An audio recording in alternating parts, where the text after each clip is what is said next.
Nós queremos saudar aos amados irmãos, amadas irmãs, com a paz do Senhor Jesus.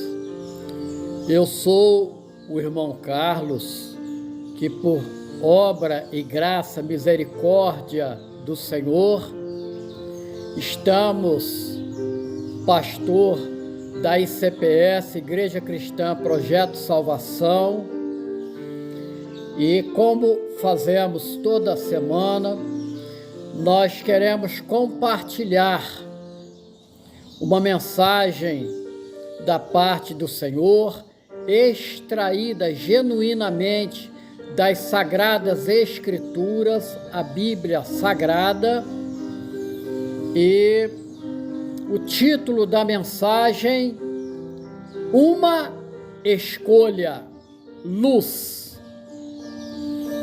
E para tal, convido a todos e a todas a estar abrindo as vossas Bíblias no Evangelho de Lucas, capítulo 4, a partir do versículo 16, que eu leio. E chegando a Nazaré, onde fora criado, entrou num dia de sábado, segundo o seu costume, na sinagoga, e levantou-se para ler. E foi-lhe dado o livro do profeta Isaías.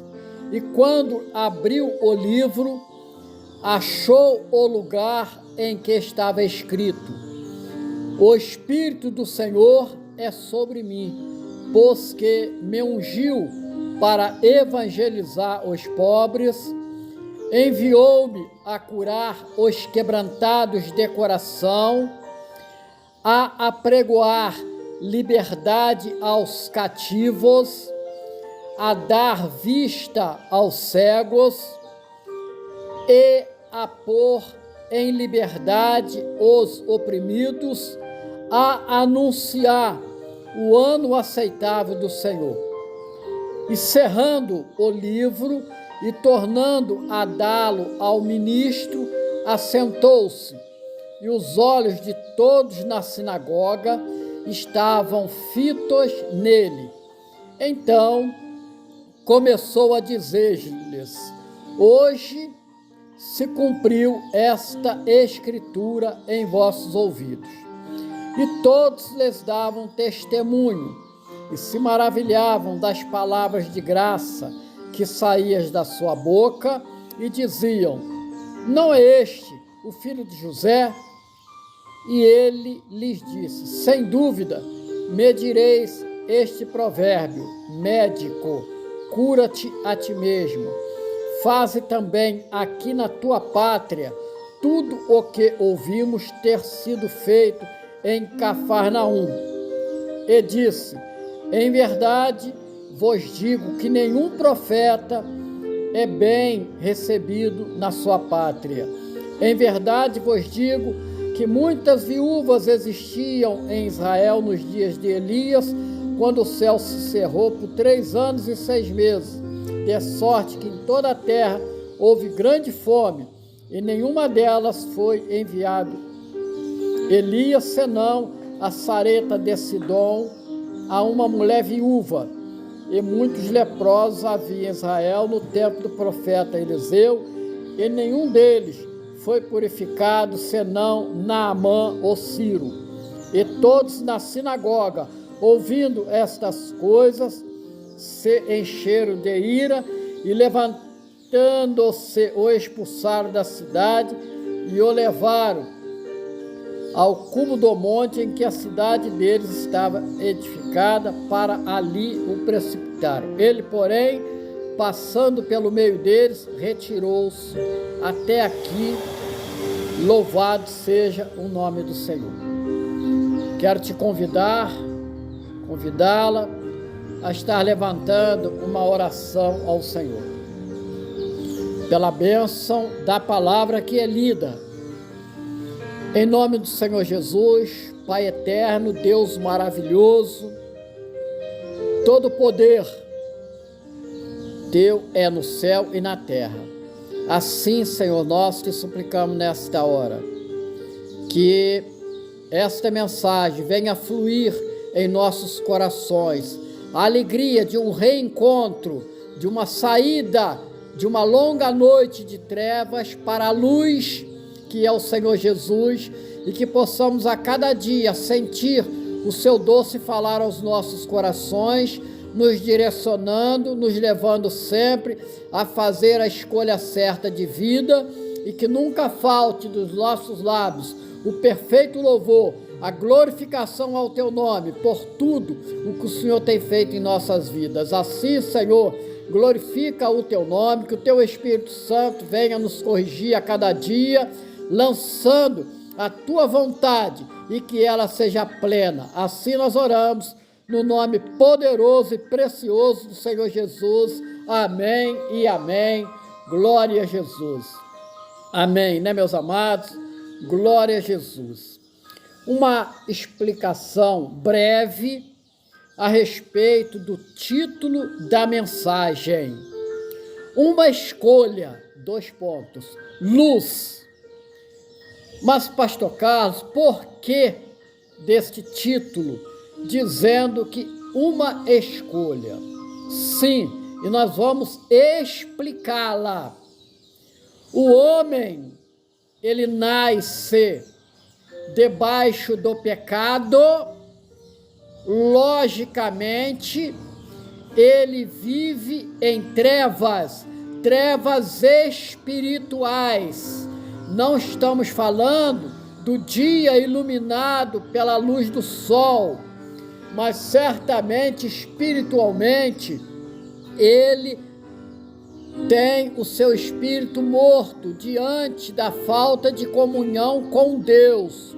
Então, o Senhor Jesus se apresenta como propósito de Deus para a vida do homem, para que através de um novo nascimento, ele retome a comunhão com o seu Criador e passe a viver na luz, como o Senhor Jesus diz: eu sou a luz do mundo.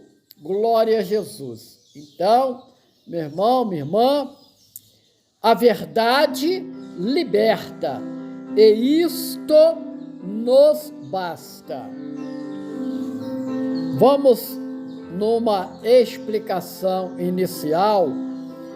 O serviço religioso da sinagoga envolvia uma leitura da lei e um dos profetas, e o Senhor Jesus, ele vai ler exatamente o livro do profeta Isaías, ali para nós hoje, o versículo 61. Mas por que para nós hoje? Vamos a uma explicação.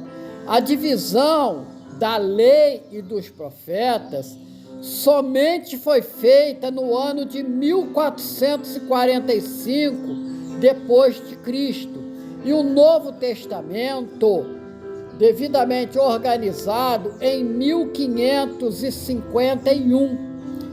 E em 1555, a primeira Bíblia em capítulo e versículos, a chamada Vulgata Latina.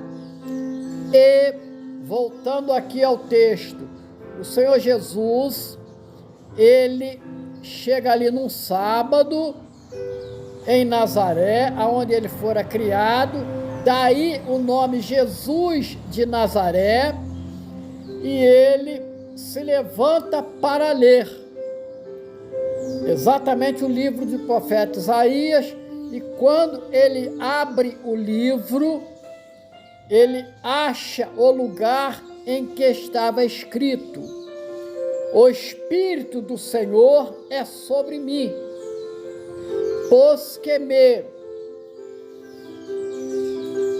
me ungiu para evangelizar os pobres, enviou-me a curar os quebrantados de coração, a apregoar liberdade aos cativos, a dar vista aos cegos, a pôr em liberdade os oprimidos e anunciar o ano aceitável do Senhor.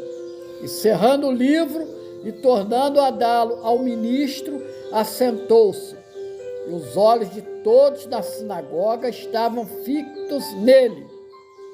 E aí o Senhor Jesus, ele diz para eles ali: hoje se cumpriu esta escritura em vossos ouvidos. Pois bem, meus amados, estava entregue ali o cumprimento profético feito por Deus, onde nós lemos lá em Gênesis 3,15, mostrando de que o filho da mulher pisaria a cabeça da serpente e esta iria lhe ferir o calcanhar, mostrando que Jesus venceria Satanás na cruz do Calvário e certamente teria ali a morte na cruz. Mas ele não ficou na cruz. Ele, ao terceiro dia, ressuscitou e está vivo. Louvado seja o nome do Senhor. Pois bem, meus irmãos, minhas irmãs, queremos compartilhar com os amados de que o ministério do Senhor Jesus, ele se inicia diante de um testemunho de que o Espírito Santo de Deus estava sobre ele. Louvado seja o nome do Senhor. Que coisa maravilhosa, maravilhosa. E Mateus, ele vai registrar no capítulo 4, no versículo 16, dizendo que o povo que estava sentado em trevas, viu uma grande luz. Daí o título, uma escolha luz. Não é uma escolha entre luz e trevas, porque trevas o homem já está.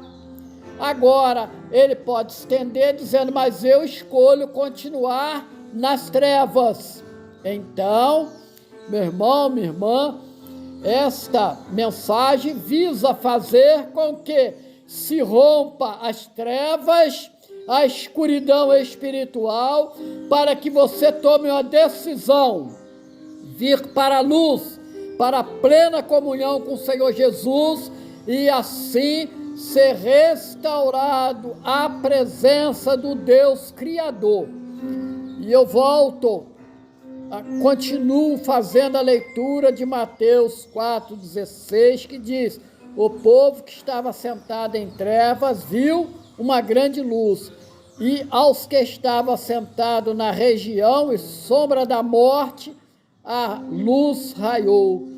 E desde então, Jesus começou a pregar, que é a primeira pregação do Senhor Jesus, dizendo, arrependei-vos. Isto ocorre mais ou menos no ano 25 da era cristã. Louvado seja o nome do Senhor.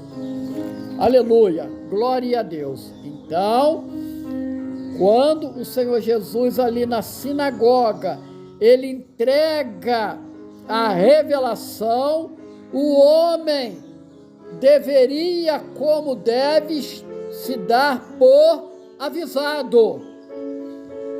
Então, apregoar liberdade aos cativos, porque o pecado, e olha que a religiosidade não era nem nunca será capaz de dar liberdade.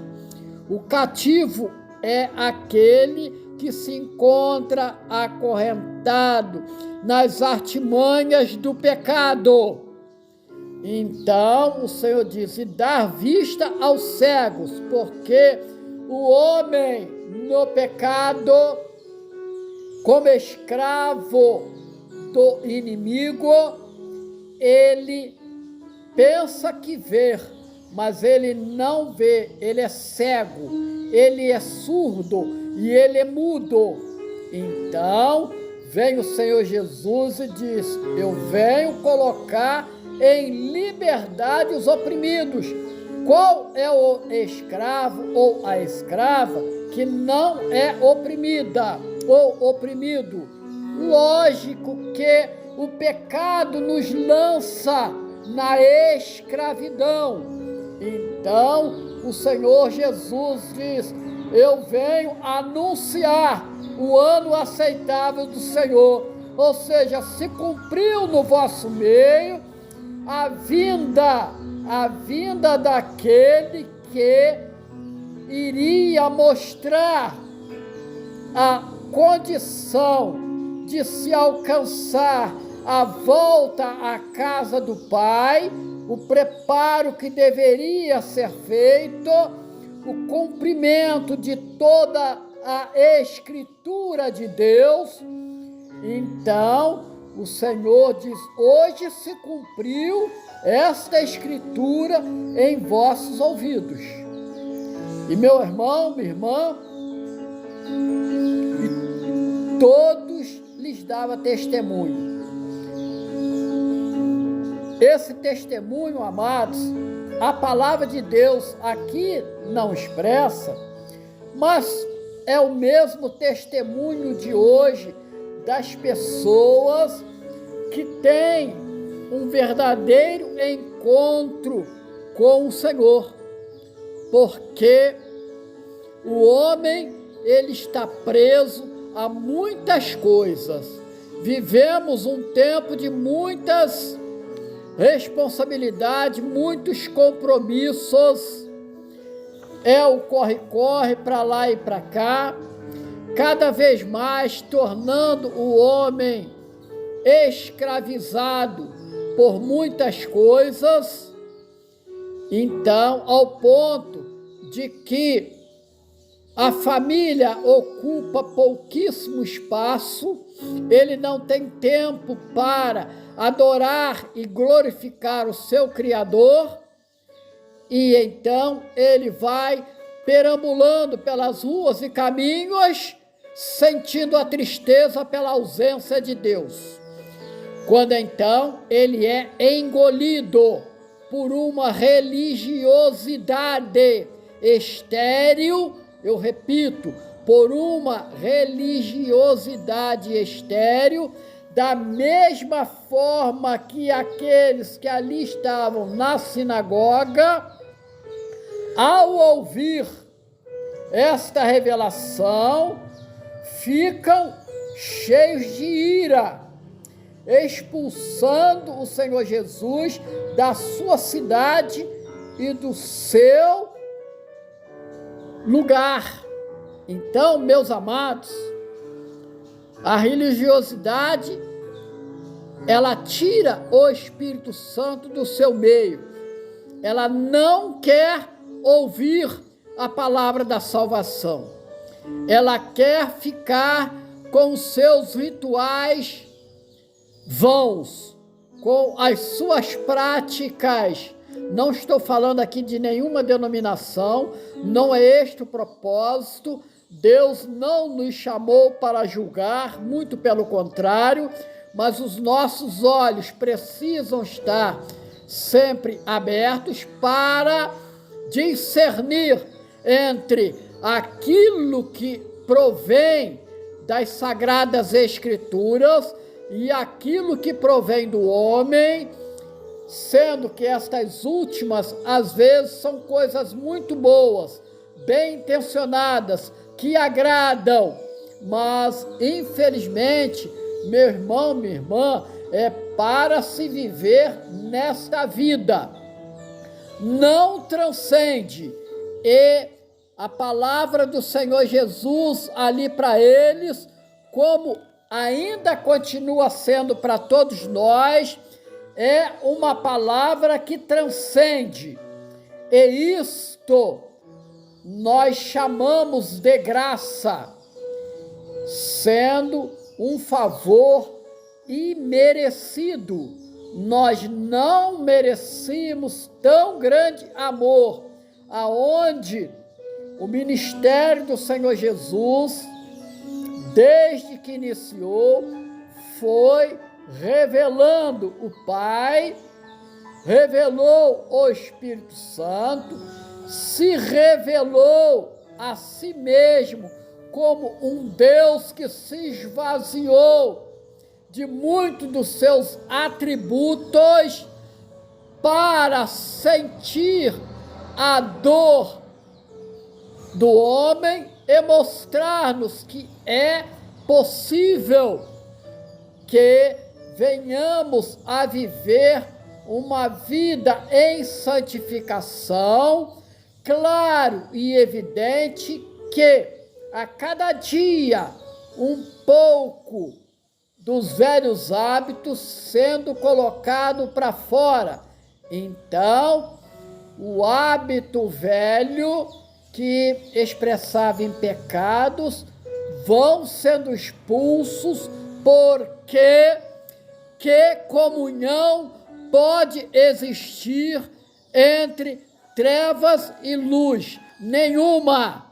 E nós vamos ousar em dizer de que o homem, quando ele está em trevas, se ele entra verdadeiramente na presença do Senhor Jesus, através do seu Espírito Santo, que opera nestes últimos tempos, preparando uma igreja para o encontro com o Senhor, logicamente que onde há luz, há ausência de trevas, porque o pecado vai ser evidenciado, e isto envergonhará o homem, constrangendo. Então, a mensagem ali do Senhor Jesus foi, e como deve ser até hoje, é de constranger o homem no pecado e trazê-lo para a luz. Então, aqueles que entenderam, eu leio o versículo 4:22 de Lucas, que diz que todos lhes davam testemunho e se maravilhavam das palavras de graça que saía da sua boca. Então, cumprindo-se a palavra que o próprio Senhor Jesus, ele ali em Mateus, no capítulo 4, no momento em que ele tem um embate ali com o adversário, não é? Então, nós estamos falando no capítulo 4, o versículo 4, o Senhor Jesus, quando o diabo manda ele transformar as pedras em pães, ele diz, está escrito, nem só de pão viverá o homem, mas de toda a palavra que sai da boca de Deus. Portanto, aquela palavra de graça que saía da boca do Senhor Jesus, certamente que é vida, é alimento para a alma. Aleluia, glória a Deus. Mas alguns viam em Jesus, não é este o filho de José? Então é trazer a pessoa do Senhor Jesus para o seu plano material, mas ele vive no coração do homem no plano espiritual, e assim nós avançamos crendo de que um dia nós estaremos com ele naquele lugar que ele foi preparar. Amém? Glória a Jesus. Então, meu irmão, minha irmã, você que ainda não fez um propósito de salvação, de aceitar o Senhor Jesus como seu único e verdadeiro Salvador, faça-o agora e verás que a sua vida, ela fará sentido até mesmo nos momentos de lutas e provações. Que o Senhor nos e os abençoe.